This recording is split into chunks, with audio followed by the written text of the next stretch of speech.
Bem, senhores, muito bom dia a todos. Uma satisfação estar aqui hoje, tendo a oportunidade de presidir esse painel no evento Concorrência e Inovação, organizado pelo professor Vicente Bagnoli, que desde já cumprimento pela excelência do trabalho. Faço aqui rapidamente a apresentação dos palestrantes. Quem vai falar em primeiro lugar é a professora Juliana Abruzio, professora do Mackenzie, uma querida amiga, uma palestrante de primeira qualidade, principalmente inteiradíssima nas questões que envolvem direito digital e inovação, reconhecida aqui no Brasil como um todo pela excelência do seu trabalho. Parabéns, Juliana, que é bom nós termos sempre no Mackenzie essa oportunidade de termos você, representante dessa nova safra dos professores que já estão envoltos no direito digital, já há pelo menos uma década, acho que isso vem se desenvolvendo, né? Então, o primeiro a palestrar nesse segmento será a Juliana, e em seguida eu vou fazendo paulatinamente as respectivas apresentações. Juliana, você está com a palavra. Bom dia a todos. Buongiorno alle professoresse italiane, è un piacere essere qui con voi, benvenuti a Mackenzie. É um prazer estar aqui. Agradeço primeiramente ao professor Vicente Bagnoli pelo convite. Vicente é uma pessoa que eu admiro muito como profissional e como pessoa, como ser humano. Queria também cumprimentar os meus colegas da mesa, na pessoa do moderador, o Armando, também um caro amigo que eu admiro muito, que eu tenho várias afinidades, mas tem uma em especial, né? Nós fazemos aniversário no mesmo dia, que é o dia mais bonito do ano, que é o dia que começa a primavera, dia 22 de setembro. Esses detalhes, né, não precisa. O ano é diferente, mas tudo bem. Quanto tempo eu tenho, moderador? 20 minutos. Obrigada, professor. Então, O moderador também se reporta ao organizador. muito bem. Eu quero agradecer também porque o Vicente, professor, me proporcionou um momento especial. Eu estou no meio da minha licença maternidade. Estou com uma recém-nascida de 2 meses. É o mistério mais honroso, mais feliz que eu tenho, né? De tudo que eu já tive, mas também é bastante cansativo. Aqueles que têm filhos sabem. Então, estar aqui é me distrair um pouco, poder voltar aqui ao clima ateneu, né, acadêmico. Muito obrigada, professor Vicente, por ter me chamado mesmo nessas condições. Muito bem. Então, Big Data, né? A minha palestra tem aí como mote a questão do Big Data. Big Data, falar em Big Data é falar em dilúvio informacional. Eu gosto desse termo, que foi dado por Pierre Levy, né, o sociólogo Pierre Levy. Dilúvio informacional. Nós vivemos, sem dúvida nenhuma, numa rede comunicacional ininterrupta, cuja dinâmica ela molda a nossa cultura.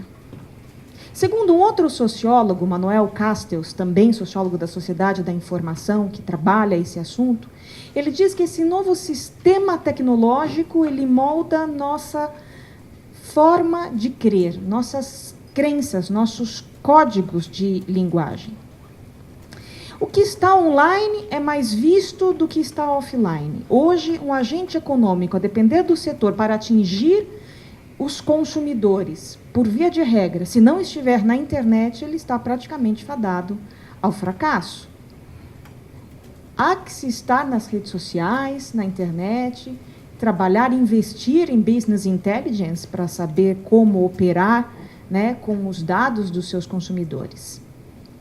E uma das principais características, ainda voltando a Manuel Castells, uma das principais características desse novo paradigma é justamente o fato da informação ser a matéria-prima deste sistema.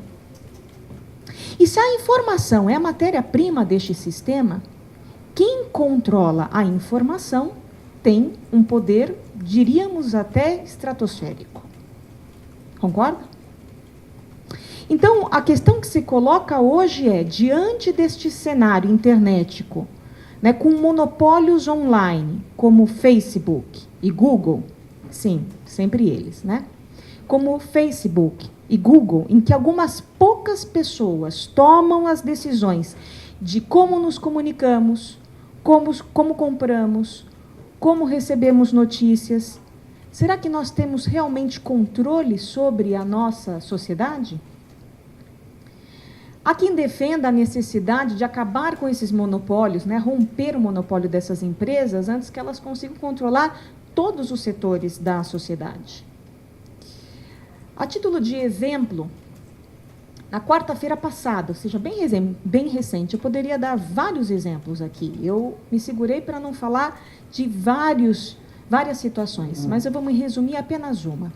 Na quarta-feira passada, os jornais noticiaram uma divulgação, uma confissão, praticamente, de um executivo do Facebook, em cuja confissão ele admitiu que entre janeiro de 2015 e agosto de 2017, cerca de 146 milhões de usuários podem ter recebido e visto notícias mentirosas e enganadoras que foram plantadas por agentes do Kremlin. Isso é um número alarmante, é um número extremamente significante. Então, se nós vemos que esses monopólios online que controlam a informação, eles ameaçam não apenas o mercado, mas chegam a ameaçar a própria democracia. Nós estamos às vésperas de novas eleições e vamos viver aqui novamente todo esse debate, cuja batalha nós já vimos, já presenciamos em 2014, mas agora promete ser muito pior, e assim sucessivamente nas próximas eleições. Então, é uma ameaça não apenas ao mercado, mas também a nossa própria democracia.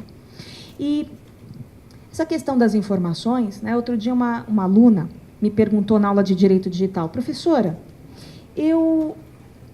nós falávamos sobre as propagandas direcionadas, publicidade comportamental. Propaganda direcionada é aquela, por exemplo, eu vou receber uma propaganda de shampoo para loiras com reflexo. Eu não vou receber um shampoo para ruivas, porque eu não sou ruiva, e eles sabem disso. Aí uma aluna me perguntou o seguinte: professora, incrivelmente, eu fiz um teste.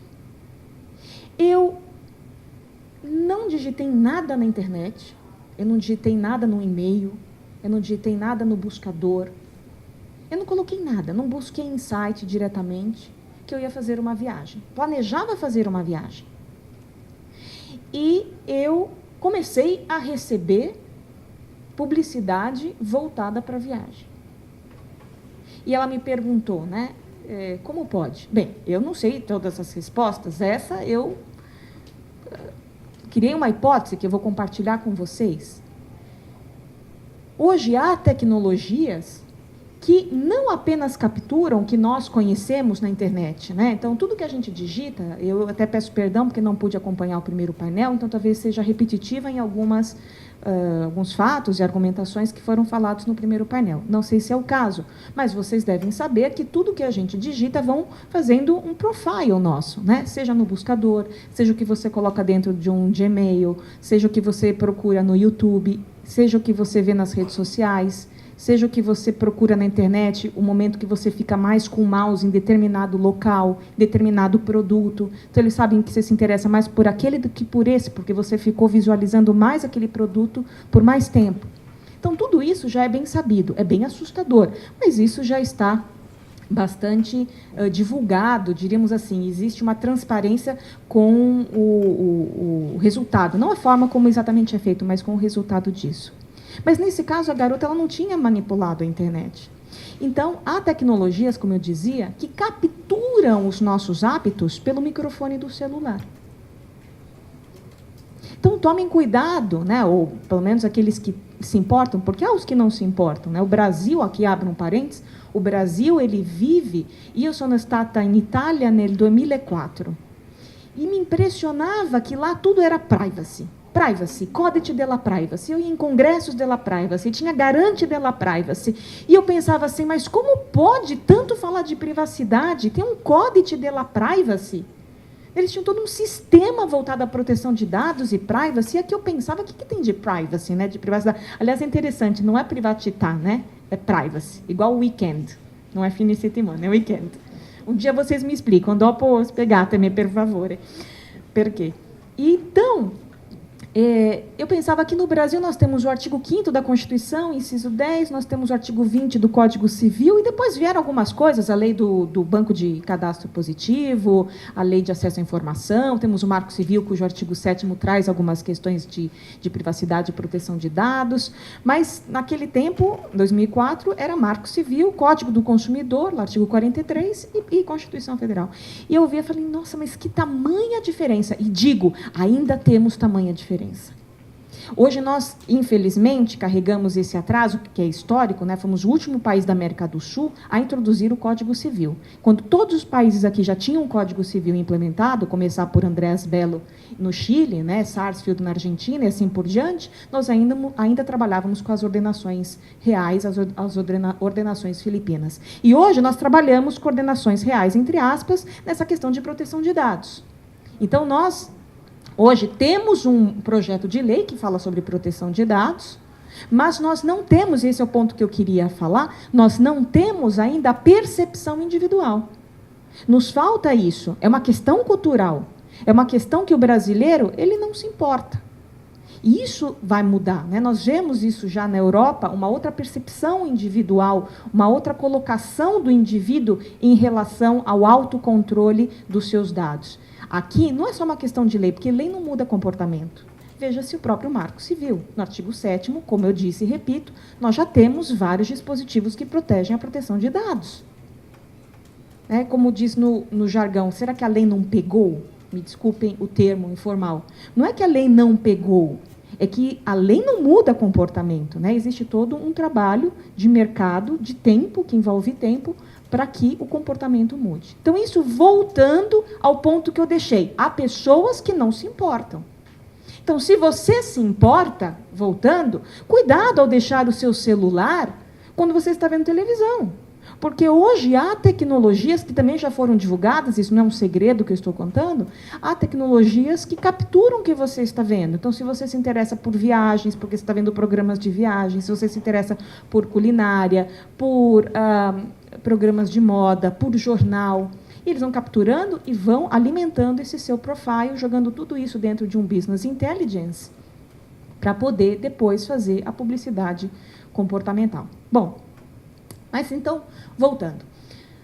Não é demais recordar o início, eu acho que o início de um desses grandes monopólios online, do Google, é importante para nos mostrar como foi o planejamento desse grande buscador que hoje, eu tomando aqui as palavras do meu marido, Marco Aurélio, ele diz que o Google é o oráculo do século XXI. De fato, porque a gente pergunta, ele responde. Todos nós dependemos desse oráculo. No começo, o Sergey Brin e o Larry Page, então 2 estudantes da Universidade de Stanford, da pós-graduação da ciência da computação, eles criaram um buscador e, vejam, eles não tinham na publicidade a força motora para o seu negócio. Nas palavras deles, eu anotei aqui, os serviços de buscas bancados por publicidade apresentarão resultados inerentemente distorcidos em favor dos anunciantes e contra a necessidade dos consumidores, ou seja, era um serviço de busca competitivo, transparente, mas não manipulador, né? E, na verdade, eles se gabavam até de colocar o termo telefone celular no buscador, e uma das primeiras aparições era um resultado que trazia um artigo que alertava o motorista dos perigos de se falar ao telefone celular dirigindo. Hoje, coloque telefone celular no seu buscador, né, para a gente ver o que vai aparecer exatamente, né? Então, a gente se distanciou muito desse buscador, desse resultado de buscas que seriam incorruptíveis, ou seja, não seriam influenciadas por motivos comerciais. Em 99, o Google anunciou uma rodada de capitalização, que recebeu 25 milhões de dólares, e mesmo assim os seus fundadores diriam que nada mudou. Mas a realidade nos mostra que houve, sim, uma significativa mudança. E quando um jornalista, nessa época, perguntou aos fundadores, eles disseram: a meta é maximizar a experiência de busca, não maximizar a receita com busca. Vejam, nós vivemos num mercado, numa sociedade cujo princípio econômico é da livre iniciativa, e não há problema nenhum. Eu não quero aqui sublinhar e parecer que eu estou contra o ganho. Não, isso não tem problema nenhum. Aliás, nós só precisamos lembrar que quando você não paga pelo produto, o cliente não está pagando pelo produto, você é o próprio produto. É uma questão de transparência, é uma questão de como isso vai ser regulado dentro da nossa sociedade.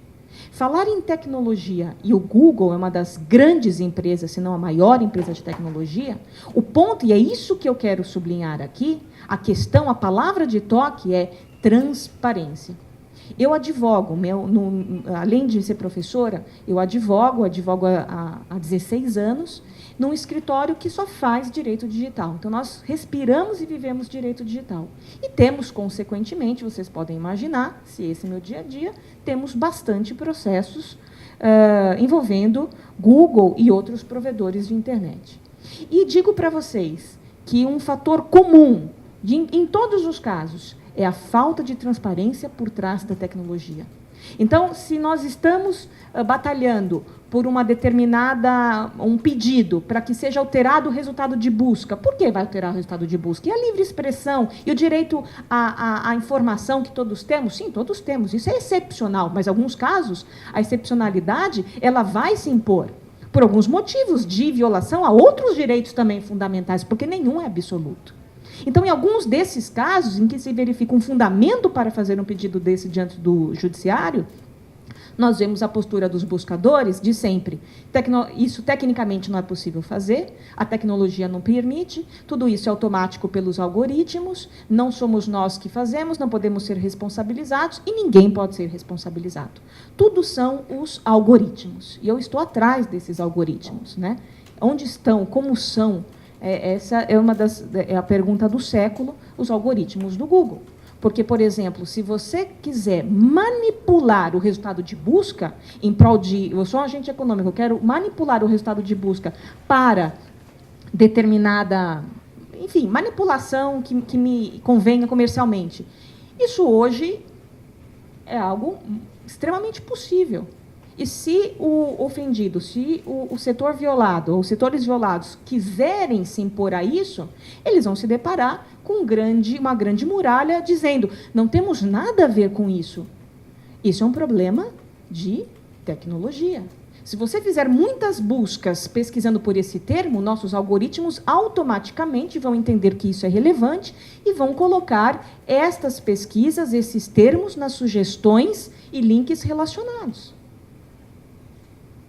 Então, esta palavra que eu quero sublinhar aqui, já estou indo para o final da minha fala, é a questão da transparência junto da tecnologia. E nós temos uma característica muito interessante. Eu estava lendo um artigo que foi republicado na Folha, de um escritor americano chamado Noam Cohen. E ele fez um comentário muito significativo, muito pertinente para esse momento. Além do seu poder, né, das empresas de tecnologia, elas têm uma ferramenta que as demais indústrias não possuem. Qual seja? O sentimento, em geral, benigno da sociedade em favor delas. Então, falar contra o Google, falar contra Uber, falar contra qualquer empresa tecnológica, é falar contra a inovação, é falar contra o progresso, portanto. Eu estou falando contra a inovação, eu estou falando contra o progresso. E isso é a seu favor. Vejam, por exemplo, os episódios que nós tivemos no Brasil do WhatsApp. O WhatsApp aqui ele já foi bloqueado 4 vezes no Brasil. O judiciário ha bloqueado o WhatsApp por menos de uma hora, mas nós tivemos um bloqueio. E a sociedade em peso, antipática, eu não vou entrar nem no mérito, não estou defendendo que tinha que ser bloqueado, mas só observando essa característica. A sociedade em peso, numa postura extremamente contra, pela antipatia do resultado. Como que vai se colocar contra uma tecnologia, contra o avanço, contra o progresso? Porque, de fato, o WhatsApp é utilizado, eu concordo, por muitas pessoas, não apenas para fins pessoais, mas para fins comerciais também. E aí nós temos vários outros problemas, principalmente ligados às OTTs. Vocês sabem o que é OTT? Over the topic. Então, são quando 2 tecnologias brigam, mas uma dependente da outra. Por exemplo, o streaming, o caso AT&T e a Warner. Não sei se foi falado aqui. Será falado? Não? Né? Então, eu não vou me demorar nisso, porque meu tempo já está esgotando. Mas são casos de OTT, ou seja, tecnologias over the top. Que eu tenho o WhatsApp brigando com as próprias telecoms, brigando com o TIM, brigando com Vivo e as outras empresas. No momento em que o WhatsApp é tirado do ar, isso gera um ganho para as telecoms. Por quê? Porque eu não vou usar o WhatsApp e aquela ligação que eu faria pelo WhatsApp, ou a mensagem que eu gravaria nessa ferramenta, eu vou usar a telefonia. Então, o WhatsApp ele retira um fluxo, né, de consumo dos serviços das telecoms. Ao mesmo tempo, o WhatsApp ele depende da telecom. A telecom também ganha com o WhatsApp. Ou seja, são novas questões, são novos desafios que nós vemos nesse novo mundo, né, da tecnologia da informação, em meio à questão da inovação e da concorrência.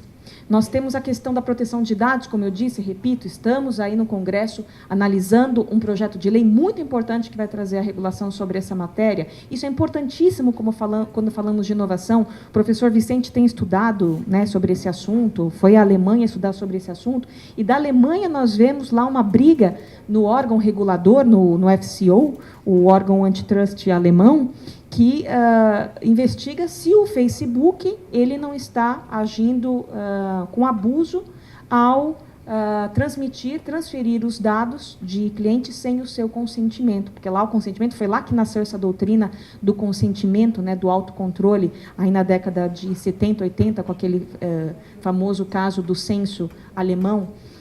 Então, o que fazer diante de tudo isso? Eu não tenho a resposta e acho que assistir a um congresso e estudar sobre o tema nos trazem mais perguntas do que respostas. Mas é certo, uma coisa é certa, e eu volto a falar da transparência, né? Nós precisamos focar e exigir transparências das empresas de tecnologia. Com transparência, nós poderemos pensar e repensar novas soluções em prol de um Estado mais equilibrado, né? Um mercado mais equilibrado. E, principalmente, o que falta no Brasil, e que é decorrência da própria falta de percepção individual, que acaba refletindo por uma falta de percepção organizacional. Essas investigações, como essa que eu mencionei do Facebook na Alemanha, quantas vezes aqui nós vimos o Ministério Público se engajando, ou então o órgão de defesa e proteção do consumidor no Ministério da Justiça, quantas vezes nós vimos? Algumas vezes. O DPDC, ele tem histórico de já ter investigado.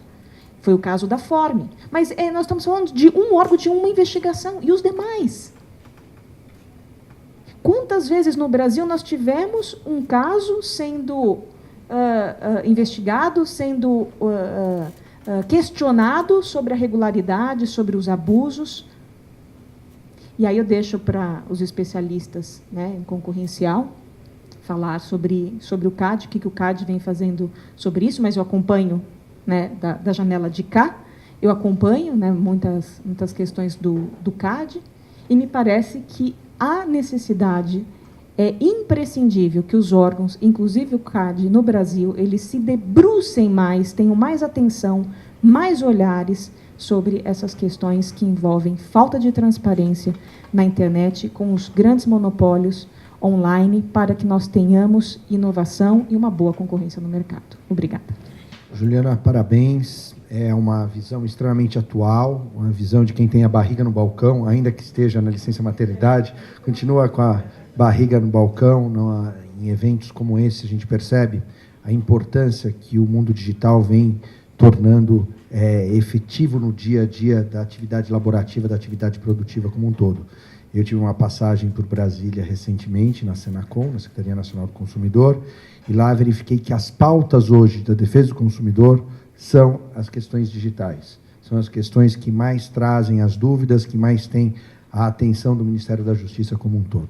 Dando continuidade ao nosso trabalho, professor Alexandre Cordeiro Macedo, ele é do IDP Brasília, foi conselheiro do CAD, hoje é superintendente do CAD, é isso?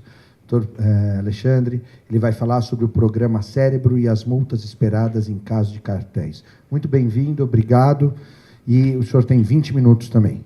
Gente, bom, primeiro, obrigado. Eu queria agradecer, em primeiro lugar, ao professor Vicente pelo convite, agradecer a Mackenzie, é sempre uma honra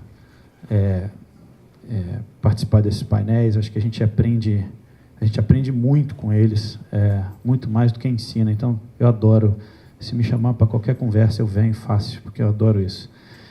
Aqui hoje, por exemplo, de manhã, eu anotei um monte de coisa, que eu tenho uns deveres de casa para fazer aqui já.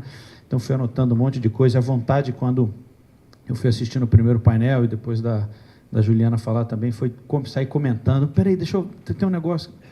Dá uma vontade, mas eu tenho que ficar me segurando na cadeira ali. Como o Caio falou de preço predatório, a gente discute hoje se preço predatório... não estou nem falando de nova tecnologia, se ele existe ou não. Imagina quando vem as novas tecnologias, aí que a gente não tem a menor noção mesmo. Cláusula de MFN tem uma vertente completamente diferente para proteger os menores, diferente dessas, que pode ser contrato quase que um contrato de paridade entre os concorrentes.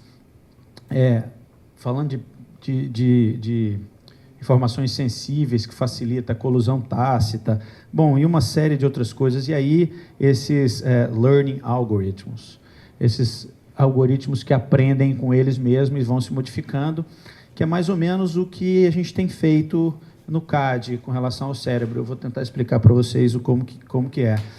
Bagnoli falou de definição de mercado relevante, que isso é uma confusão enorme. A gente muitas vezes não consegue ter uma briga danada dentro do processo para descobrir qual é o mercado relevante em um caso normal, um caso simples. A gente não sabe quando vai discutir por produto, tem uma confusão danada sobre substitutibilidade dos produtos ou não, se é possível ou não colocar dentro da mesma cesta, enfim.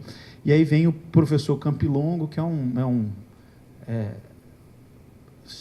cultura em pessoa e traz aquela série de informações para a gente, e que faz realmente a gente refletir sobre algumas coisas. E ele fecha a palestra dele dizendo um negócio muito importante, que é a cautela no momento da gente estudar essas novas tecnologias.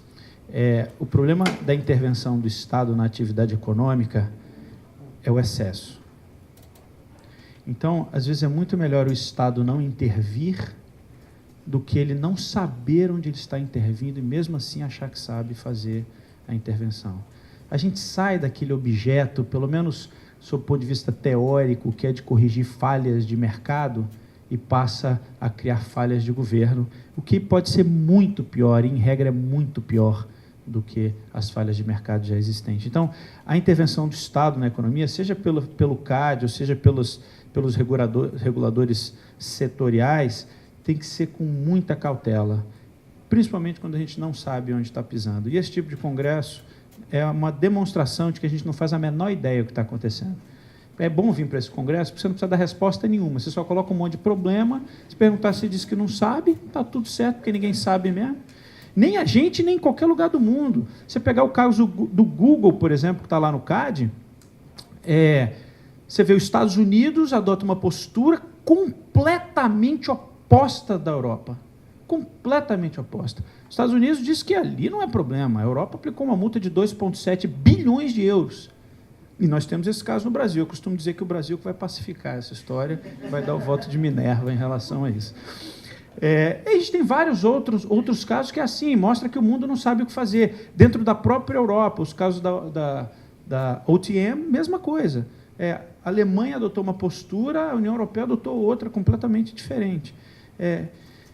Enfim, é tudo muito novo. E, por um lado, é novo, é difícil, mas a gente tem uma oportunidade única de estar participando desse momento da história, que é o que a gente chama de quarta revolução industrial, que a gente estuda nos livros. Essa galera que participou da primeira revolução industrial deve ter sido uma coisa de louco. Hoje a gente está vivendo uma revolução industrial, que é a coisa mais alucinante do mundo.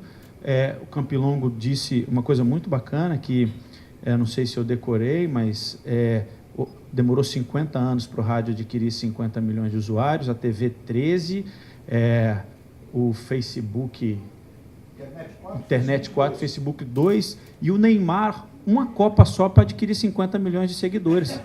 Então, você imagina que loucura é essa. Então, bom, enfim, e eu vou falar do cérebro, que é uma tentativa de utilização da própria tecnologia e da inteligência para a gente descobrir cartel. A Juliana falou um negócio muito interessante, eu fiquei assustado aqui quando ela falou que a menina, a aluna dela, não fez nada, só pensou e e a tecnologia foi lá e tirou de dentro do cérebro dela o que ela queria. E é mais ou menos o que o cérebro faz, viu? A gente tem um programa lá que a gente lê mente das pessoas. Então, se você passar perto de alguma autoridade concorrencial, ela vai descobrir se você tem uma tendência a cometer um ato de colusão ou não. É assustador isso. Não, o que é o cérebro? Não tem nada de novo. Absolutamente nada de novo. O cérebro é um programa que o CAD usa uma base de dados enorme, com vários convênios com vários órgãos que possuem base de dados. A gente junta isso, criamos um algoritmo, e esse algoritmo diz se ali existe ou não uma possibilidade ou indícios de condutas anticompetitivas. É isso. Nada mais do que isso. Onde é que está o segredo do cérebro? No algoritmo. É a gente tentar identificar quais são aquelas condutas ou aqueles elementos que, juntando com isso ou com aquilo, nos dá um indício de que ali tem um cartel. Mas isso é prova? Não, é um indício. A partir dali, a gente começa a investigar. E por que o CAD pensou isso? E não é só o CAD que faz, TCU faz, CGU faz, Polícia Federal faz, Ministério Público faz, todo mundo faz. Mas o CAD faz especificamente para condutas anticompetitivas. E por que o CAD resolveu fazer isso? Porque a gente precisa ter enforcement. A gente precisa criar um efeito dissuasório. A gente não quer que tenha conduta anticompetitiva. E, de um tempo para cá, a gente percebeu que os infratores, ou as empresas que cometem atos colusivos, especialmente, têm sofisticado cada vez mais a forma de cometer. Não se faz mais registro de contrato de ato colusivo no cartório. Ninguém manda e-mail mais. E aí o que aconteceu? A gente percebeu que a gente estava muito a reboque das leniências, mas que as próprias leniências muitas vezes vinham sem documentos. A não ser aquelas leniências que são feitas hoje, mas de condutas muito antigas, que aí existe uma quantidade enorme de provas. O CAD precisava de outra forma de investigar. E aqui vai uma questão muito interessante, que é o seguinte: por que o CAD quer só investigar? Aí eu vou voltar lá para a década de 60, de onde começou essa história toda. É o seguinte: tem uma discussão no CAD, que foi no último ano, a discussão que mais gerou polêmica, que é o valor das multas, as multas esperadas. Quanto aplicar de multa? Vantagem oferida, não tem vantagem oferida, a multa está baixa, a multa está alta. E eu acho que essa discussão não é a mais importante.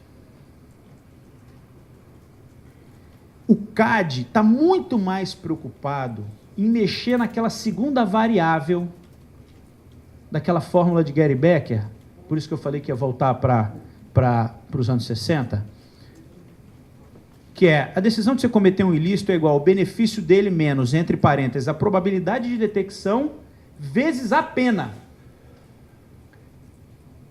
Eu não quero ficar discutindo pena. Eu quero discutir a probabilidade de detecção.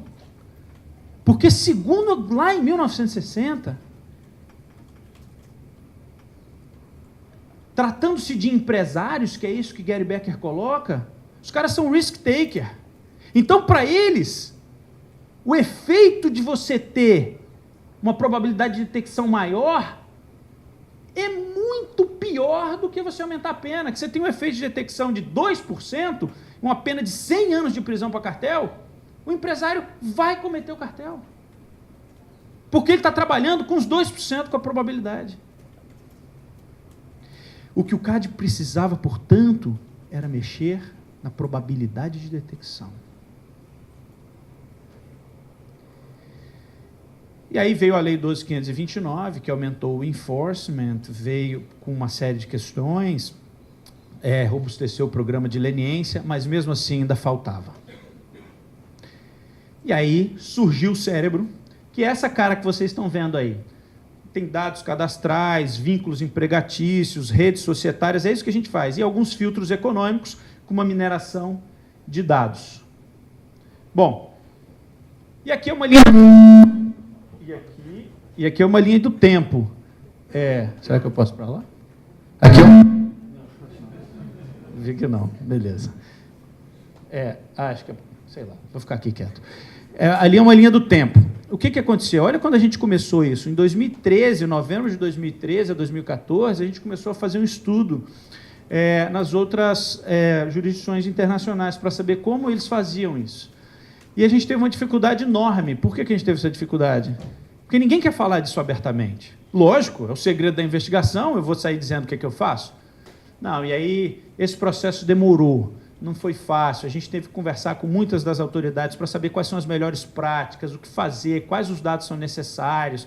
E aí fizemos uma revisão grande da literatura para dizer o seguinte, quais são os indícios, por exemplo, de cartel em determinada situação, e aí a gente elencava isso, criava o algoritmo tentando pensar essas coisas, indicar quais seriam as possíveis condutas. Bom, em fevereiro a junho de 2014, a gente fez um planejamento e uma contratação de algumas consultorias e de estatísticos. Levamos essa turma para dentro do CAD e foram eles que desenvolveram isso. Então, tinha uma equipe muito especializada tratando disso. Desenvolvimento de base metodológica para uso de filtros econômicos. E aí foram criados esses filtros econômicos, que é a base do algoritmo que a gente criou. E aí a coleta e estruturação de repositório de dados, foi os convênios que a gente fez com todos os órgãos, trazendo essa base de dados toda para dentro do CAD, o desenvolvimento a partir da base de dados dos algoritmos, treinamos a equipe depois para poder alcançar os resultados. Então, basicamente, hoje o que o CAD faz? Ele está desenvolvendo um dos produtos. Um dos produtos é a detecção de cartéis em licitação. O CAD começou por aí. Por quê? Por conta da base de dados. Era mais fácil a gente começar por aí e aprender por aí. Então, a gente tem dados do governo federal, Comprasnet, tem dados também dos estados, de todos esses estados, e dentre outros, eles são só os exemplos, Banco do Brasil, de outros bancos públicos. A gente junta todos esses dados, pega todas as empresas que fizeram parte de todas essas licitações, então é uma mega base de dados, e que analisa proposta por proposta e lance por lance, a ponto de hoje ser possível a gente descobrir ou ter indícios online de quando está tendo um pregão. E uma possibilidade de colusão. Online. E a próxima proposta é começar a treinar pregoeiros para que a gente consiga fazer isso de uma maneira mais eficiente. De que maneira?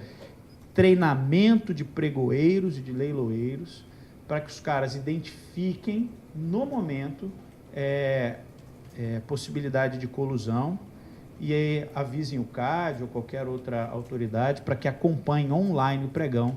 E a partir... Já pensou que legal fazer uma prisão em flagrante num processo licitatório? Vai ser o negócio mais sensacional do mundo. Mas, enfim, é isso. Essa é a ideia. Então, o CAD tem trabalhado... Por que isso está acontecendo comigo, isso, hein? Perseguição, né? Então, é isso. Bom, e fora várias outras bases de dados, né? Que a gente faz essa junção de coisas. Bom, aí eu trouxe aqui para vocês, até por curiosidade, não sei se vocês já viram isso, mas por curiosidade para vocês verem como é que é a cara do cérebro. A gente tem essas duas máscaras. Primeiro a gente vai para a pessoa física e depois para a pessoa jurídica. Digita ali o nome, CPF, ela sai cruzando todos esses dados para saber quem participou de quê, quando. E aí também a gente tem também as redes societárias. Então eu digito o CPF de uma pessoa ou o nome dessa pessoa, ela me dá todas as redes societárias, todas as relações societárias que essa pessoa tem, e isso já com base da Receita Federal e tal, uma série de coisas. Bom, e aí a gente faz com esse conjunto de...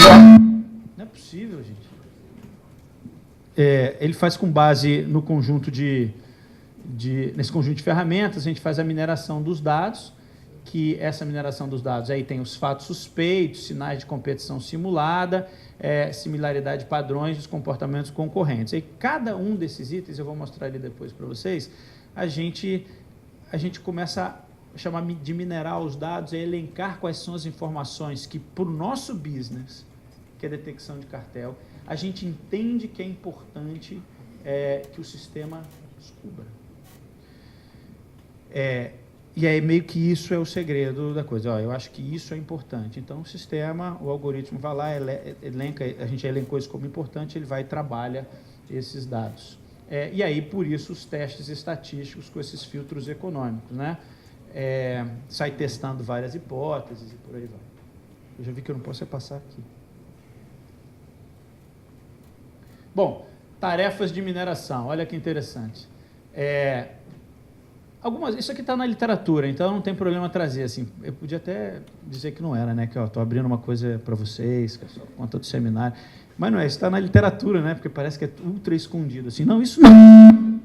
Isso é da literatura, está lá. Qualquer livro que você pegar de análise de ato colusivo em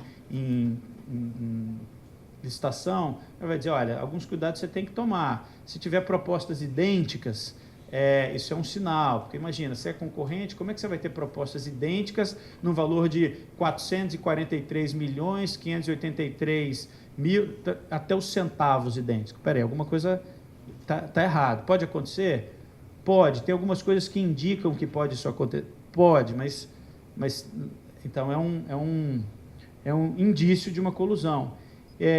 Índice de fracasso, padrões de lance modificados, então às vezes o cara não dá muito lance, ele só dá lance quando entra outra empresa, quando a outra ganha não dá, então isso começa o algoritmo a pegar e descobrir se ele faz isso com uma certa frequência. Tem 4 empresas que entram sempre juntos na mesma licitação, quando uma ganha ninguém dá mais lance, então ele começa a identificar essas coisas. A história do ganha mais não leva, ele ganha, depois retira a proposta, mergulha sempre no preço quando tem a outra.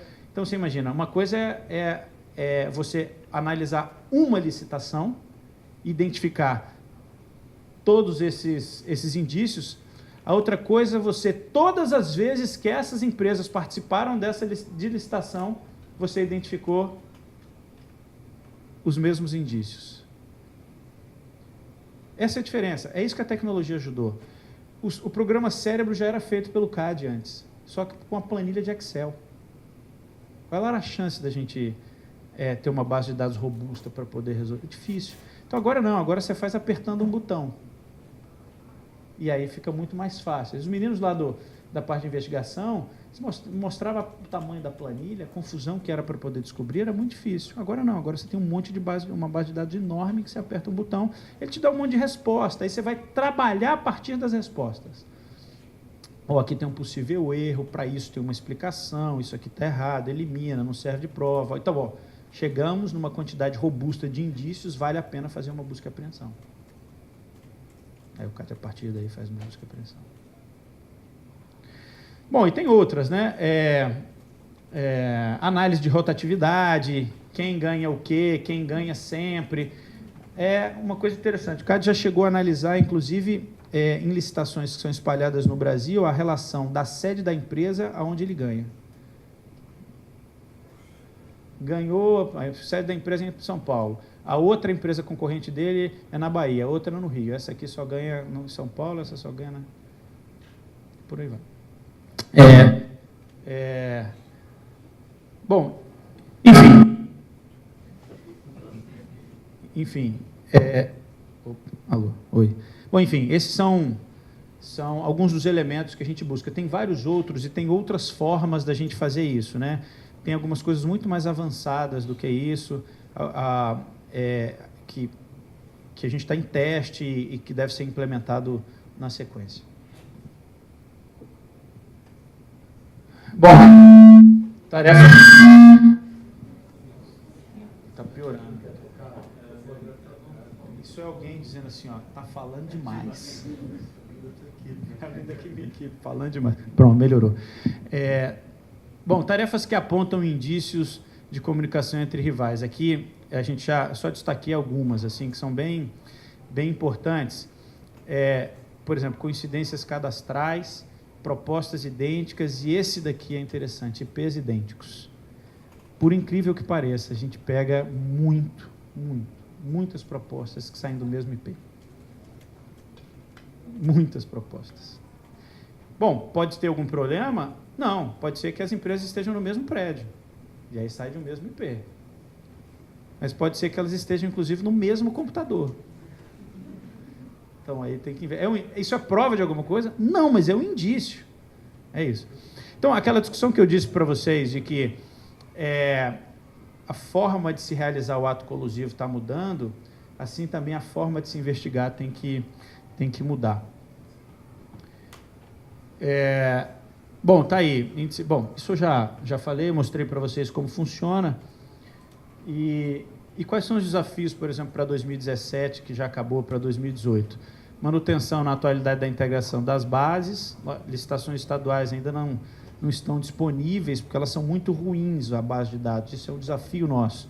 O desafio de trabalhar com dados é ter base de dados, essa é a coisa mais importante.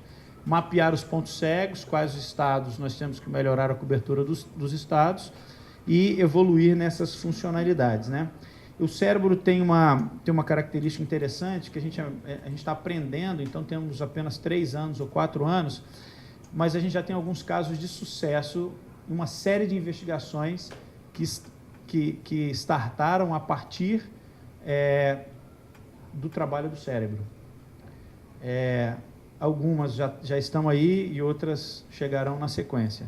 Então, isso já demonstra que a gente teve uma efetividade e, por isso, o CAD tem sido convidado em vários fóruns internacionais para apresentar o programa como um caso de sucesso em tão curto período de tempo. Bom, é isso. Então, só para resumir e fechar, eu queria apresentar o sistema, como fiz, e queria dizer que esse é um ponto importante para o CAD, porque,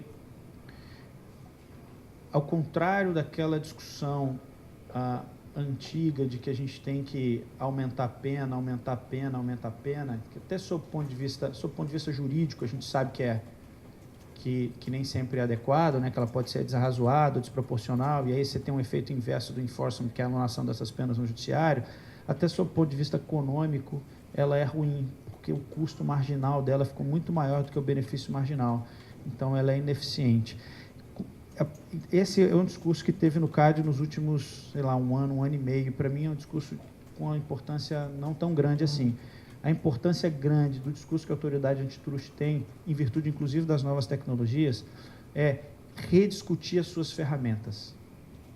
E essa é uma ferramenta, sob o ponto de vista de conduta, importante.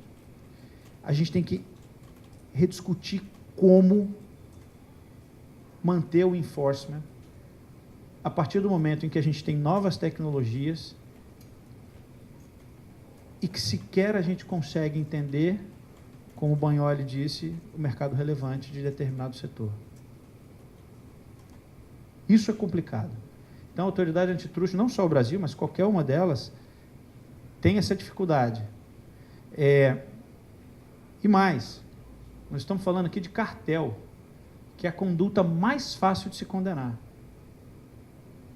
Ela é difícil de descobrir, mas uma vez descoberta, ela é fácil de condenar, porque o mundo inteiro, por questões práticas, criou uma presunção de ilegalidade. Mas, vez por outra, a gente se depara, dentro da autoridade antitruste, com condutas colusivas, entre aspas, alguma combinação de preço que tem efeitos positivos. E aí é só trazer a tese do poder compensatório para a discussão, que vira uma confusão enorme. Que é a prova disso. Cartel de exportação, por exemplo, e daí vai, tem um monte. Mas nós estamos falando de cartel. A gente está tão atrás nessa discussão, e aí a gente não é Brasil, não, é o mundo inteiro. E o mundo inteiro tem uma dificuldade absurda de condenar condutas unilaterais. Porque os nossos instrumentos econômicos dificilmente conseguem dizer com precisão quais são os efeitos líquidos de determinada conduta. E é por isso que você vê todas as autoridades tomando conta de cartel e cuidando de cartel. Claro, também é mais prejudicial para a concorrência. Você imagina a gente analisar conduta unilateral, por exemplo, fechamento de mercado numa questão de economia disruptiva. Será que a gente tem ferramenta para isso? E aí eu trago mais uma vez, para fechar da forma como eu iniciei, imagina discutir preço predatório. Nunca teve uma condenação de preço predatório no CAD. Você pegar os mais liberais, eles acham que isso nem existe. A teoria econômica clássica, a literatura, diz que preço predatório não existe. Imagina na economia disruptiva. Gente, obrigado, era isso. Antes de mais nada, aqui fazer uma menção expressa que você conseguiu, na organização do evento, trazer professores de todas as grandes faculdades da cidade. A gente tem aqui professor da GV, professor da USP, professor da PUC, a professora Maitê, também minha colega de departamento da PUC, hoje aqui também conosco. Então, quer dizer, desde já mostra a importância de um evento como esse, um congresso internacional como esse, com as palavras do Dr. Alexandre, que tem o conhecimento não só acadêmico, como na prática, no dia a dia também, que só engrandece essa atividade como um todo, onde todos nós podemos sempre aprender bastante. Parabéns, Dr. Alexandre, como a doutora Juliana, só nos faz engrandecer aí no conhecimento dessa nova era do direito. Agora, a gente vai ouvir a professora Maria Teresa Maggiolino, da Universidade do Bocconi, italiana, de Milão. A senhora está com a palavra, a senhora vai falar sobre as chaves para dados abertos. Thank you very much. Thank you all for, first of all, let me say thank you to Vincente, who invited me to this international congress, and then gave me the opportunity to visit São Paulo, which is a very, very interesting city. And he also gave me the opportunity to share with you some ideas that I developed with some colleagues and friends of mine, Aura Bertoni and Lilla Montagnani. Thank you. And with... okay, I have to turn... Okay. Oh, thank you. So yes, and these insights that we developed together are about open data. We have already talking about access to data. A way to guarantee access to data or to give access to data is to conceptualize data as a sharing resource, a resource that can be shared among firms. So, in order to give you an idea of what I'm talking about and what we are describing in our research, let me get started with a couple of examples. The first one, yes, maybe it's better. Okay, is Tunnel Vision NYC. What is this? This is an application for mobile phones so that you can download when you are in New York. If you use it when you are in the tube and you point your smartphone on the map, you can get immediately a lot of information. You can get information about the train, whether it is crowded, whether it is going to be late or not, whether there are other routes that you can go through in order to achieve the place you want to go. And more than that, you can have a lot of information about the shops of the neighborhood that you are going to visit, or the hotel that are there, or the house for rents that are there with the prices on.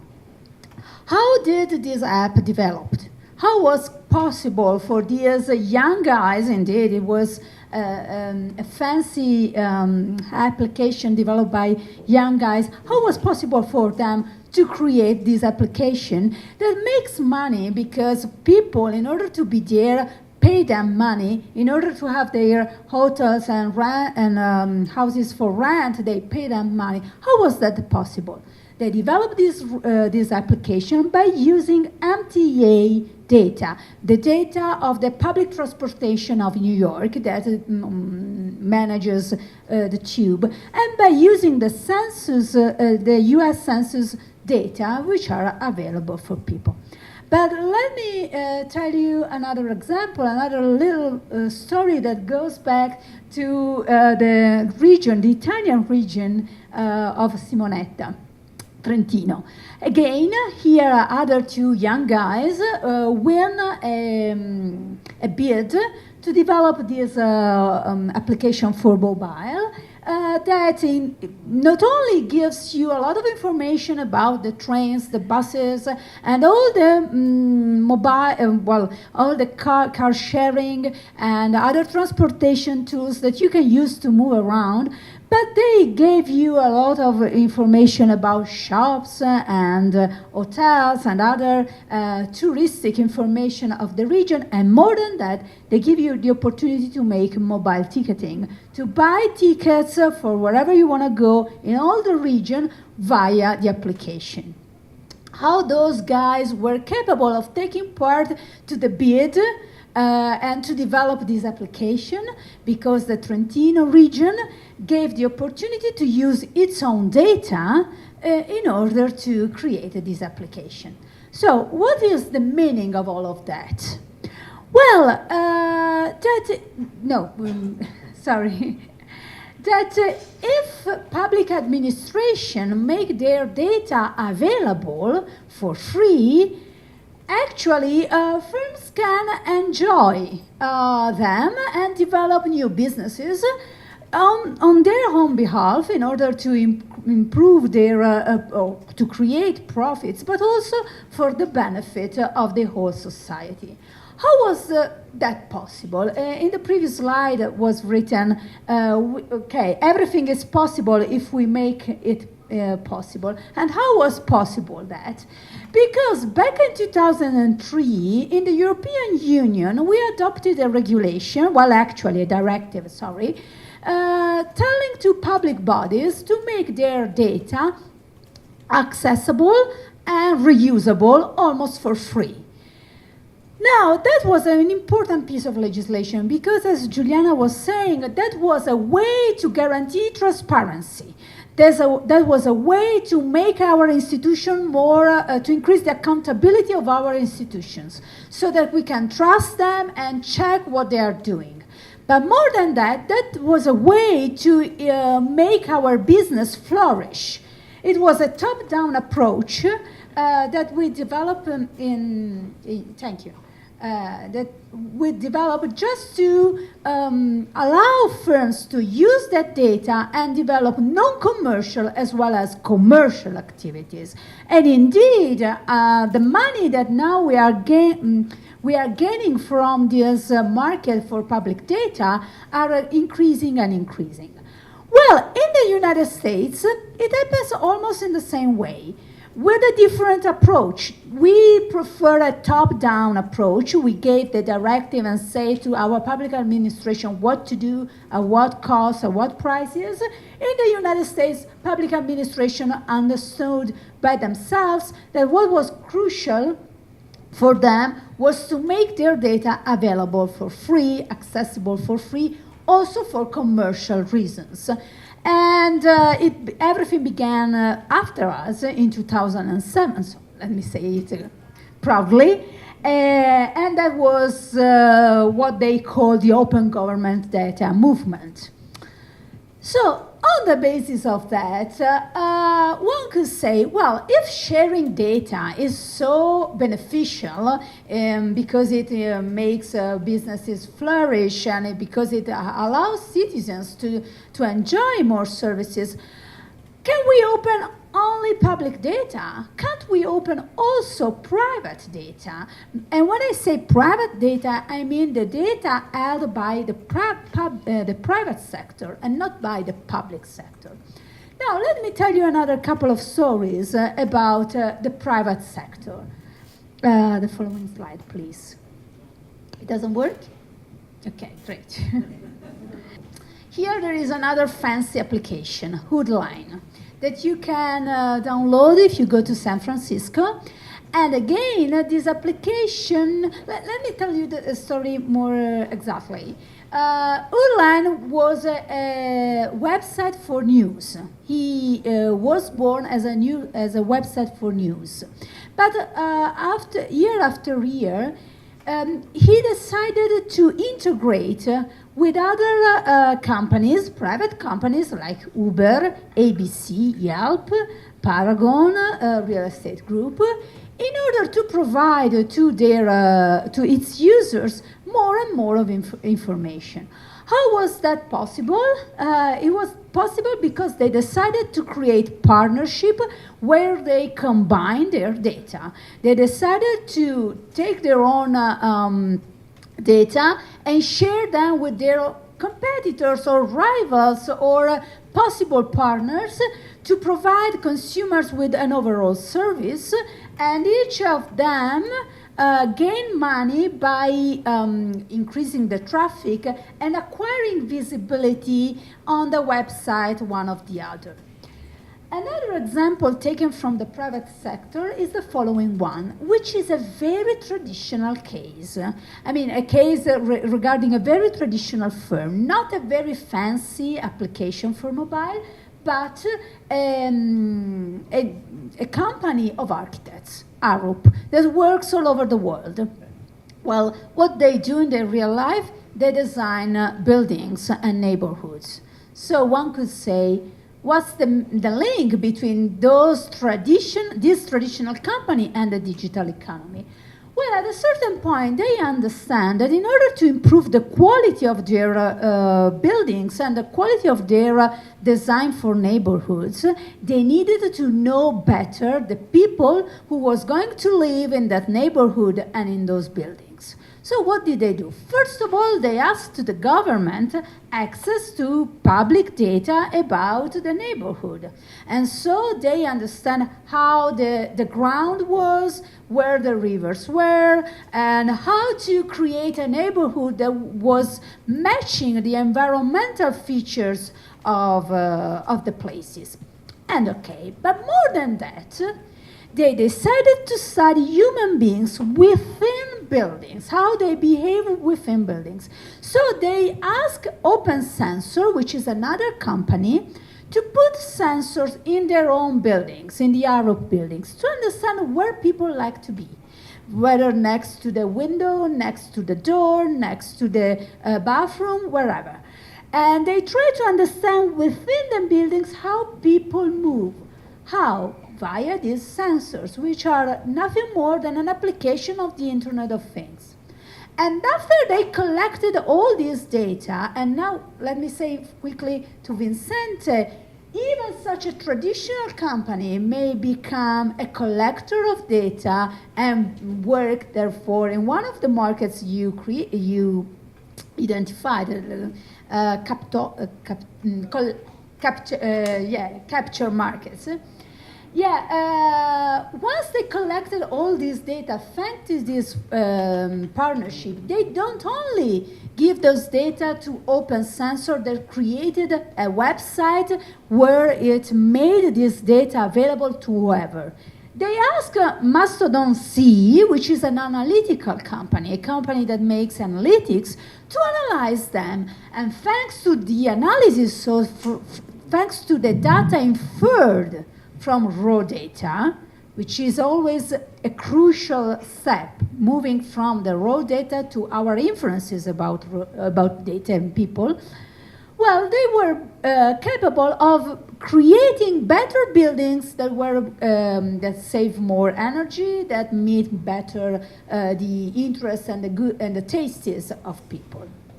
So what? So even private data can be open. Even private data can be shared. But still, we should, so firms may benefit from opening and sharing their data. But still, what is true is that, yes, if, as we want to do in Europe, we want to create a functional data ecosystem, then we must understand how can we facilitate, how can we enable this data sharing, or whether we should impose it or not. And now things become more technical. Since we are competition scholars, the first thing you think about when you talk about sharing a resource is what? Is the essential facility doctrine, right? So, next slide, please. Okay, thank you. One could argue, why don't we ask to Google, to Facebook, and to whoever, even very traditional firms who own data, to share them via the essential facility doctrine? Well, as we discussed in Stockholm together a few months ago, Actually, nowadays essential facility doctrine, as it is in the United States and in Europe, I don't know how it is in Brazil, I apologize for this, it's quite difficult to be applied to big data. Why? Because suppose that you can show dominance, and suppose that you can show the competitive harm via a defensive leverage, and suppose that you can even show there is no objective justification. Take for granted these three requirements. What about essentiality? Now, you could say, well, that package, that specific package of data is essential to produce one product. But it doesn't work like this. Because firms understand what they can do with data once they analyze them. And once they analyze all of them, all the big data, which are very varied and which are many. So generally, you cannot understand in advance for what reasons, for what kind of information you will need those data. Beyond very specific cases, the kind of information that you infer from a specific set of data could be inferred from other specific set of data too. Think about your tastes. You can get your tastes from Google data, you can get your tastes from Facebook data, you can get your tastes also from the data of your drugstore. So the essential nature of big data, especially when you take into consideration big amount of data, is quite difficult to be shown because you don't know it in ex ante, in advance, and because generally, since there is an intermediate product between data and the final product, which is information, that information can be taken from other data as well. But suppose that you can show the essentiality of data. Then what is the remedy against an unlawful duty refusal to share? Obligation to share. Okay, what exactly? All the big data? How? How can you create this ongoing flow of data from one company to another company? Should you specify the technological standard for this? I suppose. When? Because data are always updated. How can you guarantee that the second comer gets the same data? Should you create an obligation to share from now onward? And then this is an issue in Europe. I don't know whether it could be an issue also here. In Europe, we say, because of our law about privacy, that when a citizen gives his own data to a company, he has to know the reason why he's doing that. Purpose limitation. This is the meaning of the principle. Now, I give my data to Google.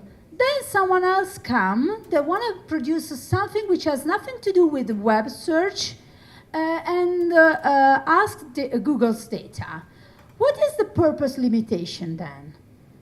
The privacy rules say that Google should come to me and ask if I want my data to be shared with the third party who is a rival that needs to develop a new product. So it's not an easy matter. I wouldn't say that it wouldn't be right to share this data. I'm saying that it's not plain vanilla to apply this doctrine and the obligation to share. So what? So in Europe, we are thinking about other ways, other tools to open data. And actually, we are following two different enabling approaches, the legislative one and the non-legislative one. Okay, sorry, I apologize. The legislative one in France, and you know France is a very dirigistic country, they say there are some public interest data that must be shared, even if they are held by private sector. What are they? Data about energy consumption, data about public procurement, data about statistical topics, data about real estate. Whoever holds those data must share them. Then the law doesn't say how. then the law doesn't say what the technical format of those data should be. But at the beginning, they say you must share. Then, as Simonetta was explaining, in the PSD2, in that directive, the European Commission was clear to say, dear banks, open your data, the data about your customers' bank accounts, in order to allow fintech to interoperate with you and offer to your customers the services that they want to offer, that the customer wants. And then, always in EU, in the General Data Protection Regulation, the EU Commission says, dear guys, I want you to allow people to share their own personal data with whoever they want, even if those personal data are on your platform. If those guys ask you to do that, as in the PSD2. So the EU approach, the legislative approach is, let's open the data, but let's ask to people to be the ones who decide to open the data. It's the private customer of the bank that says, open my bank account to the fintech. It's the user of the platform that says, dear Google, I want my personal data to be transferred to someone else. It's not the authority that makes an analysis and say that those data are essential and obliges the company to open them. It's the customer that is made very responsible for himself to decide so. Well, we will see if customers and users, citizens, are capable to be so aware of their positions. Then there are many problems about this sharing, and in the UK, they are trying to co-regulate, to work with regulators to decide how to open the data, because, as I was saying already, there are many technical and legal hurdles to open private data, which regard availability and also, such as we have different legislation governing data, we have different formats about data, and we have also many rules about personal data compliance. So to share private data is not an easy task, and we need to regulate a lot or to co-regulate to find out with the private sector ways to guarantee this circulation of data among private people, because every time you share data, you have issues about security and you have issues about cybercrime. It's not easy to do that. The more you open your data, the higher is the possibility that some cracks your data. Final slide. So what to do? Well, we are still working on that in Europe, and I think also in the States they are thinking about that. Obviously, we should have rules that are as global as possible, because the economy is global. Google, Facebook, Amazon are global players. So we shouldn't have many different rules according to the jurisdiction. Otherwise, it happens what happens with OTE, with the travel agency in Europe, that now they have different business model according to the country, which doesn't help the economy. Then, if we want to get firms involved in this sharing, we should give them at least some minimum standard as to the contracts they have to write in order to share data. Some minimum standards about security, about the protection of personal data, about cyber crimes, to decrease the cost. Each single company, even the little one, have to suffer in order to share data and to have access to someone else's data. Because once you share, you can have a win-win partnership when I give you my data if you give you yours, if you give me yours. And then, that's the point of co-regulation, we need to create rules that are flexible enough to change according to the technological development. And that's the reason why the top-down approach for the EU Commission is okay, but is not perfect. Because if we lose touch with the industry and how it evolves, we run the risk of creating rules that are already outdated when they are created. Thank you. Quem vai proferir a palestra é o professor Roberto Pfeiffer, da USP, e eu brincava com ele e com a professora Juliana, de que o direito da concorrência e o direito da inovação derivam do direito comercial, viu, Maitê? O direito comercial é que deu ensejo, até porque ele é professor de direito comercial e a Juliana também. Então, não sei se o professor Alexandre também é origem de direito comercial. Não, sorte sua, então. Mas, enfim, o professor Roberto Pfeiffer foi diretor executivo do PROCON, hoje ele é procurador-chefe da Secretaria de Justiça e Defesa da Cidadania do Estado de São Paulo, e vai tecer as suas impressões sobre internet, Big Data, o direito da concorrência. Então, antes de tudo, eu queria aqui agradecer mais esse convite para estar aqui na Universidade Mackenzie, sempre é um extremo prazer, agradecer aqui especialmente para o professor Vicente, mas também para o professor Rovai, né, por essa honra de poder compartilhar, né, sempre extremamente produtivos os seminários aqui no Mackenzie. Também agradecer a oportunidade de estar nessa mesa. Eu vou cumprimentar-me com a professoressa Vezzoso, da Universidade de Trento, e com a professoressa Maggiolino, da Universidade di Bocconi. É per me um grande onore incontrarvi. Io ho preparato una presentazione in inglese, ma vi parlerò in portoghese. Sarebbe un piccolo pazzo per un brasiliano parlare inglese per brasiliani. Bem, então vou iniciar aqui a apresentação, né?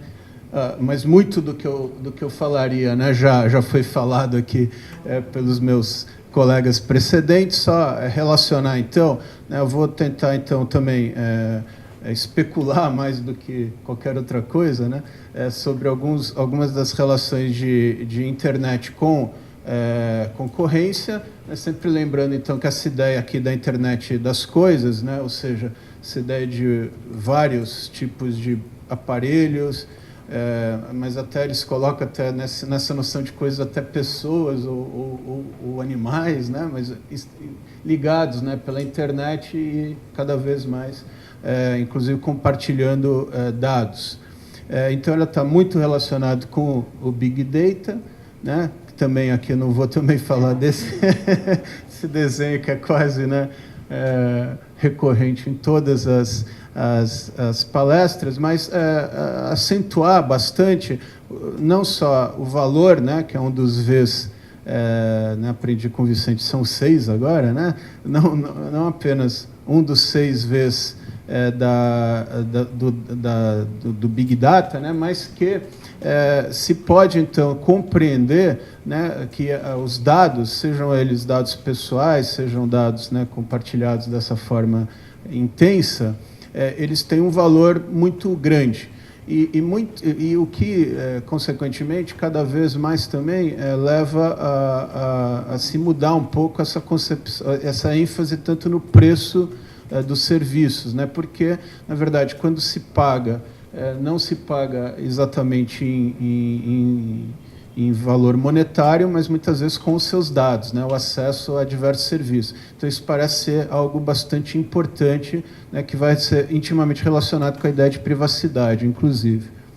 Indo também muito rápido, né? Obviamente, todo esse mundo tem prós e contras, né? Acho que prós são bastante óbvios, né? Toda essa inovação, né? A próprio surgimento de uma série de serviços que tem na coleta ou no tratamento ou na análise dos dados a sua razão de ser, né? Junto com publicidade, e que, obviamente, não funcionariam num modelo antigo, baseado em preço, né? Não faz nem parte do modelo, né? Nem entraria no modelo do negócio, por exemplo, redes sociais baseadas em pagamento em preço. Por outro lado, né, há, obviamente, alguns problemas, né, e eles estariam relacionados muito fortemente, não vou detalhar todos, né, mas estão muito relacionados aqui com a questão de privacidade. Mas foi falado, por exemplo, aqui, né, da própria publicidade dirigida, que pode ter questões muito de intromissão muito forte, né? Tem vários casos narrados, né, até em modelos antigos, mas daquele do tipo, né, alguém faz que não contou, né, para ninguém da família que está grávida, faz alguma pesquisa sobre um determinado produto, né, e aí depois começa a surgir uma série de publicidades, inclusive em seus e-mails, em outros locais, né, que acabam fazendo com que outras pessoas descubram. Ou seja, isso pode ser extremamente invasiva, né, a ponto de chegar até a questão de seguir-se nas pegadas das pessoas, né. Então, isso acaba relacionando alguns problemas com a privacidade. Também não vou selecionar todos, né, mas estão ligados não apenas com questões de acesso a dados, às vezes de dados não consentidos, mas também com modalidades de publicidade. E a gente poderia, né, dizer que o meio mais tradicional utilizado seria um meio, vamos dizer, mais relacionado, até em homenagem aqui ao professor Rovai, né, mais relacionados especificamente com a proteção do consumidor, com ou mais especificamente, né, com a questão da proteção de dados pessoais, né, e que teria, vamos dizer, um approach muito mais relacionado com aquilo que a gente chama de direito do consumidor. Mas será que esse é o único meio, o único meio suficiente? E que não restaria também, ou seja, você teria que agregar esse tipo de questão com outras ferramentas, né, dentre as quais a concorrência, né? Então, um pouco isso o que eu vou ressaltar, mas sem antes dizer, né, que, na verdade, principalmente na Europa, e até a gente fica até encabulado aqui, né, de falar perto de duas professoras europeias, né, mas a Europa talvez seja, com certeza, né, talvez não, com certeza é o país que mais avançou e que mais tem uma mais detalhada legislação de proteção de dados pessoais, inclusive composta de autoridades específicas, né? O modelo europeu, ele não apenas tem lei de proteção a dados pessoais, como as diretivas lá determinaram, inclusive, a constituição de autoridades específicas, né?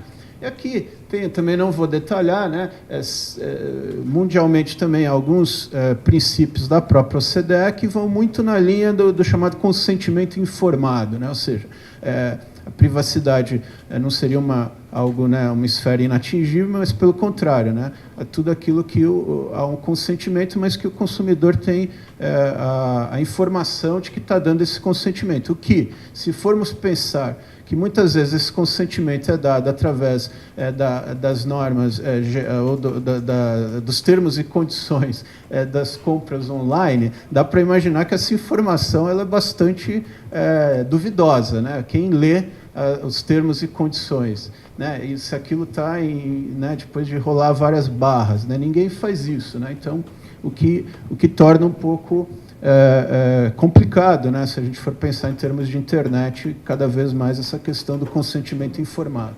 Aqui só um dado, só para dizer, né, até por isso que eu fico um pouco envergonhado, né, na verdade o Brasil, ao contrário, né, da Europa, ele está bastante atrasado pelo fato de não ter justamente lei. Aqui é um mapa, né, que dá a noção de países que tem, né, são os azuis, países que não informaram adequadamente, né, não sei por que essa categoria exatamente, né, dentre os quais Estados Unidos e China, né, embora Estados Unidos também tenha algumas normas diferentes, né. E o Brasil é um dos países que não tem, né, embora tenha alguma coisa, avançamos um pouco hoje com o Marco Civil da internet, né, a professora Juliana já falou do artigo 7º, que já tem aqueles princípios gerais, já constam lá, né. Mas, então, por que eu estou ressaltando isso? Né? Porque cada vez mais então, parece ser necessário, né, o uso de ferramentas compreensivas. Muito rapidamente aqui, houve já alguns casos, um caso muito famoso da Senacom, onde justamente essas questões, né, no caso, era um buscador de uma empresa de telefonia fixa, né, inclusive uma que está muito mal, né, a Oi, né, que está mais para tchau do que para Oi, né, atualmente. Mas, enfim, né, a Oi tinha desenvolvido, junto com uma empresa muito conhecida no mundo inteiro, a Form, né, também condenada em outros lugares por essas mesmas práticas, fazia um navegador onde ele capturava dados sem consentimento dos consumidores. Eu encontrei aqui, estou até com medo de falar, tem o famoso caso Sears, né, mas tem aqui um da Autorità Garante della Concorrenza e del Mercato, que recentemente também fez uma condenação contra o WhatsApp.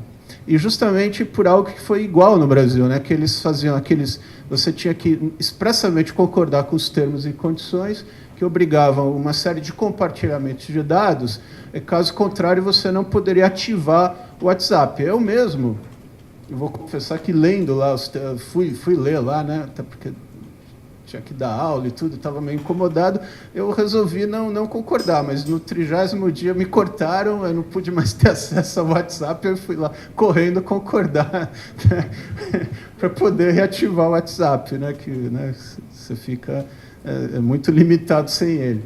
E efetivamente, justamente todos esses, por ela impor esses termos e condições, acabou dando uma condenação, pelo que eu entendi, baseado sobretudo na legislação de proteção de dados e de direito do consumidor, mais que questões concorrenciais, né, porque ela tem também uma série de competências de consumidor. Enfim, mas tudo isso para agora, né, tentando completar o tempo, né, é para dizer que tem também uma possibilidade de ter também uma perspectiva concorrencial, embora com extrema cautela, aqui pregada pelo professor Campilongo, né. E é um assunto extremamente controverso, ou seja, até que ponto se pode ou não utilizar também as ferramentas concorrenciais, né. Eu até recomendo, né, quem quiser ler, eu já falei aqui até num seminário recente, né, esse livro do Sokol e do Comfort, eu até nem concordo muito com as conclusões deles, né, que eles são, a meu ver, extremamente cautelosos, né, talvez o professor Campilongo até goste disso, né, mas talvez sejam cautelosos demais. Mas é muito interessante esse artigo, porque ele traz um apanhado de toda a literatura, pelo menos até o início do semestre passado, ele é do primeiro semestre de 2017, contra e a favor, né, do uso por exemplo, do antitrust para fazer para cuidar do Big Data, né? Um dos argumentos que eles usam, e esse eu concordo expressamente, foi aqui muito bem trazido, né? Que, obviamente, também, ao tratar disso, tem que se tratar com lentes novas, né? Então, a meu ver, eu entendo que é impossível usar a doutrina do Essential Facility aqui, até porque a data, eles põem mesmo que os dados seriam dados, são um ativo não rival, né? Ou seja, o fato de alguém prospectar dados não impede que outros também prospectem. Acho que tudo bem.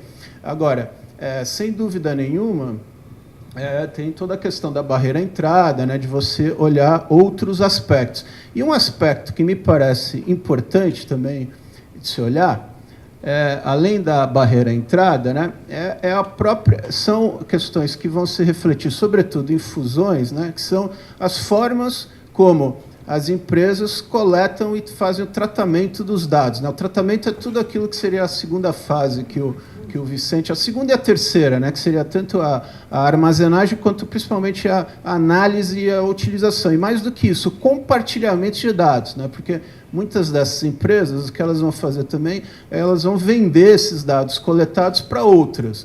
É o que se dá, por exemplo, né, quando você... faz uma pesquisa na internet, né, e você faz pesquisa de um bilhete de avião para um determinado local e imediatamente depois surgem cookies ou outras publicidades dirigidas, por exemplo, com hotéis, né? Isso deve acontecer com todo mundo se você não usa a barra anônima lá, né? Que mesmo a barra anônima acho que já não está funcionando muito bem. Então, por quê? Porque esses dados são leilões instantâneos que tem na internet, em microsegundos eles vão vendendo esses dados, né, para outras pessoas fazerem o que vai se chamar tratamento desses dados, né? Então, essa forma das empresas efetivarem parece ser bastante importante. Aqui eu também trouxe, por outro lado, né, alguma literatura que não vai dar para ler aqui, né, toda, mas tem alguns artigos que vão justamente, por outro lado, destacar alguns aspectos que podem, sim, ser utilizados também pela defesa da concorrência, né, como uma ferramenta. E eles vão ressaltar, acima de tudo, esse caráter de diversos segmentos atuarem no que se chama concorrência não preço, ou seja, né, que a competição entre elas não se dá necessariamente pelo preço, até porque muitas vezes elas não vão cobrar monetariamente dos seus usuários, né, mas vão extrair esses dados. E mais do que isso, também algo que o Caio aqui ressaltou muito, que a gente não deve descurar, e o Vicente, todos falaram sobre isso, né, que é essa questão das plataformas e dessa questão de ser uma indústria nem de dois lados, mas de multilados, né, de ter diversos lados nessa indústria, e ela atuar muitas vezes, né, como toda indústria de plataforma e de multilados, muitas vezes, então, o winner take all por causa disso, né, porque quanto mais gente usar aquela plataforma, ela fica mais valiosa, não apenas para o detentor da plataforma, mas para todos os lados dessa plataforma, né? Então, isso acaba sendo bastante importante, e eles vão acentuar algumas questões relacionadas com a privacidade, né? Mas, sobretudo, o quê? Preocupações em fusões, ou então em algumas condutas, né, que possam, então, ser modos mais ou menos invasivos da privacidade. Nem sempre a legislação específica de proteção da privacidade vai ser suficiente, ainda mais como no Brasil, né, onde sequer lei específica temos, né? Então, enfim, né? Então, aqui só dando alguns exemplos onde isso pode ou não ser aplicado, né? A gente pode ter tanto a ideia, por exemplo, de Big Data Measures, né? Talvez o caso mais famoso seja o Facebook, o WhatsApp. Acabou sendo, foi waived tanto nos Estados Unidos quanto também na Europa. E a Europa até, né, nem se encaixava nos thresholds, né, foi por uma outra questão de mais de 3 países, talvez puder encaixar, e acabou sendo analisada. Eles mesmos falaram que até notificaram mais por cautela, né, do que por outra coisa. É interessante, né, mas ela acabou entendendo até que não seriam necessariamente, estariam no mesmo mercado relevante, né. Agora, dá para se pensar cada vez mais com as ideias de mercado relevante. Acho que é uma das questões que o Vicente já tratou bem, né? Onde se pode pensar, né? O que parece, sobretudo, é que toda essa questão ela envolve, então, uma revisitação de alguns conceitos, né? Ou conceitos novos que emergem a partir disso, ou então a revisitação de novos conceitos, como o Caio também falou, né? Que estão muito ligados tanto a questão, né, será que ela seria ou não uma barreira à entrada, né, uma dificuldade, ela pode ser um adicional, por mais que se considere como a obtenção de dados como um ativo não rival. Será que alguém que já tem uma base de dados, já está fazendo tratamento, tem alguma vantagem competitiva? Mas será, ainda que tenha, isso é ruim ou não? Isso é um dado em aberto, né? Mas talvez isso, né, toda a questão do abuso de posição dominante. E essa é, por exemplo, salvo engano, né, se pode considerar até a investigação que está aberta na Alemanha em relação ao Facebook, de certa forma está relacionada com isso, ou seja, a posição dominante que o Facebook teria no mercado relevante aí de rede social, possibilitaria a ele ter determinada conduta invasiva da privacidade, né, impondo determinados termos e condições que, eventualmente, talvez não fossem impostos caso ele não tivesse esse quase monopólio, né?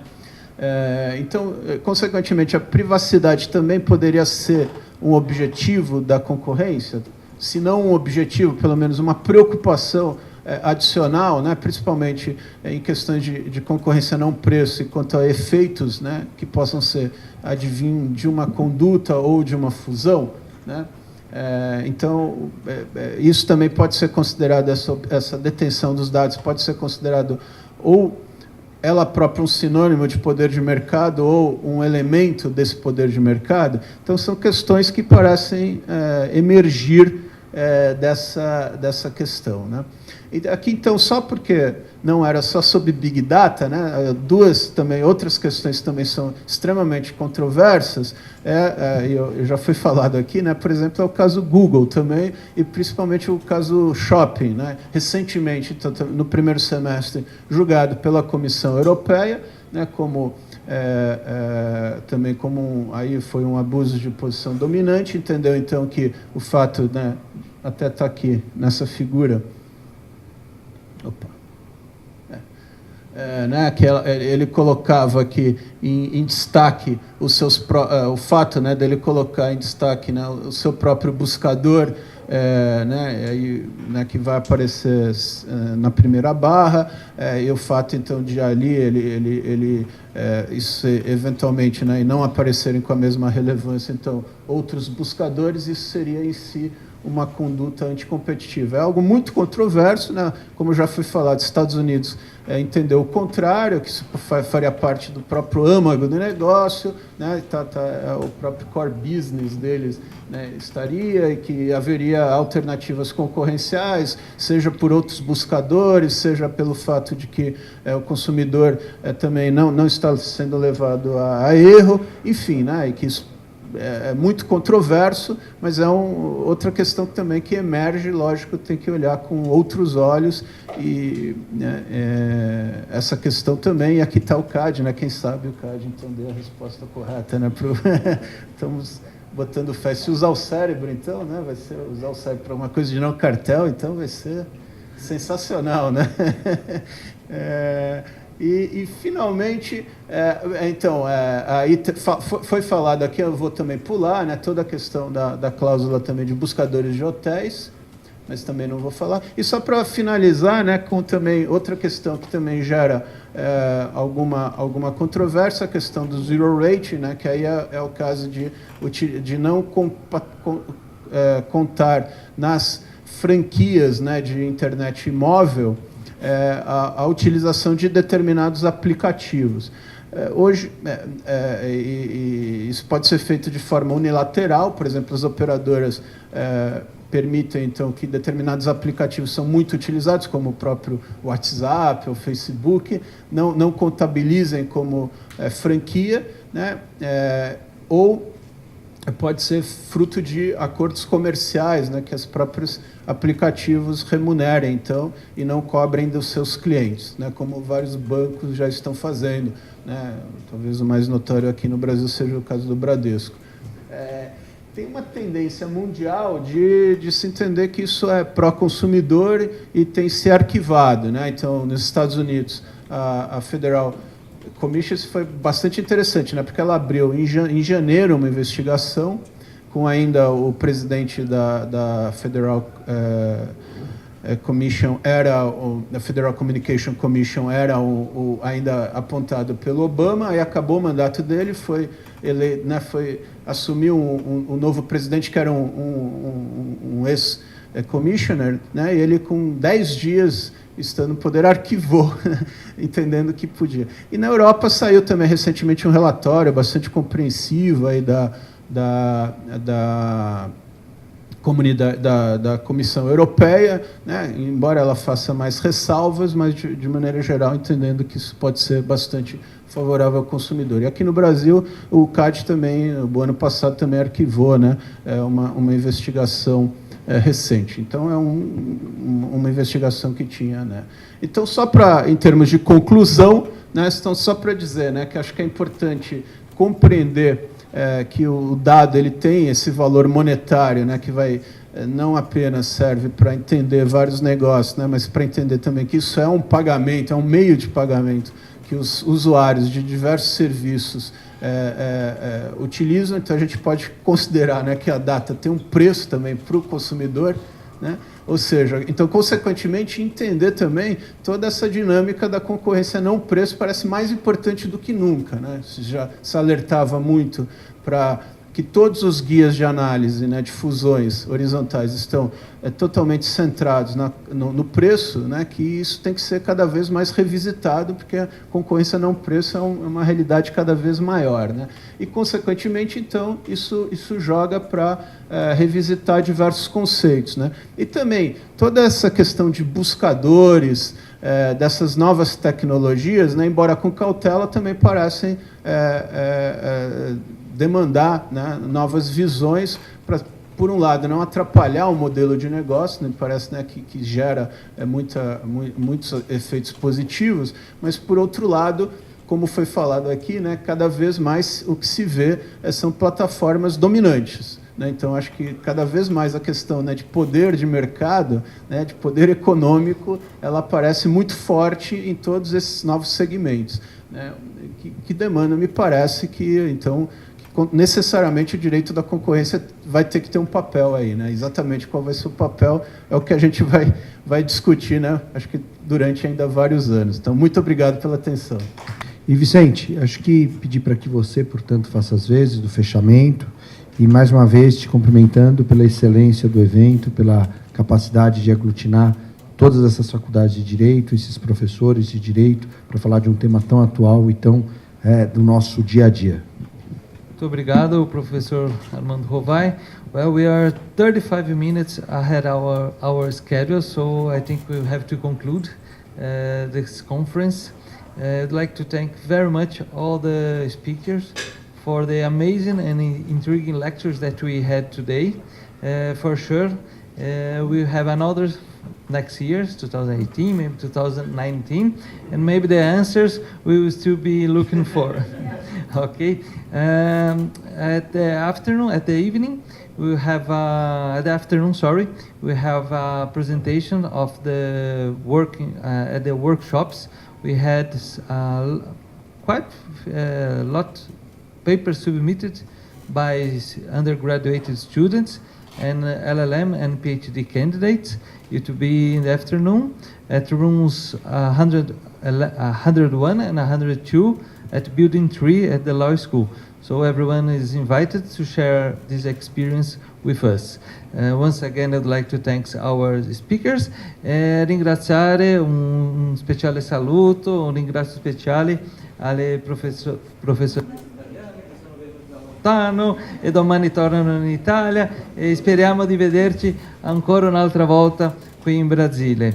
Grazie a tutti, thank you very much, and is concluded this part of the conference. Thank you very much.